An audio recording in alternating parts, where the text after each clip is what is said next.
Welcome to Not Milk Never Milk. Subscribe if you're lactose intolerant.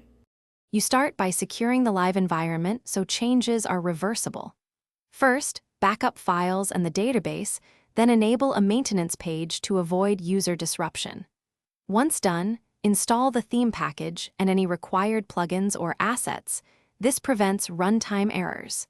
Make sure to check version compatibility with your platform and note current settings so you can compare. These immediate steps let you apply changes without risking the production site while keeping you ready for the next phase.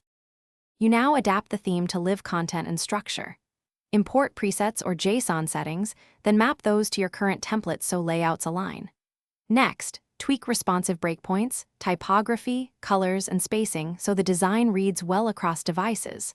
Once those visuals are set, integrate dynamic templates and widgets with real data sources. This ensures lists, images, and links render properly. Make iterative checks on staging. Do not push until core pages and navigation behave predictably with live. You finish by validating and deploying the theme safely. Run thorough cross-browser and device tests, exercising forms, search, and any transaction flows so critical paths work. When confident, deploy during low-traffic hours and monitor error logs, performance metrics, and user feedback closely.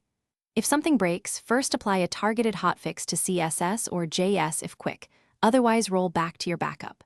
Remember, a measured rollback beats compounding errors, so prioritize stability while you iterate toward polish. Thanks for watching. If this was helpful, leave a like and consider subscribing. See you next time.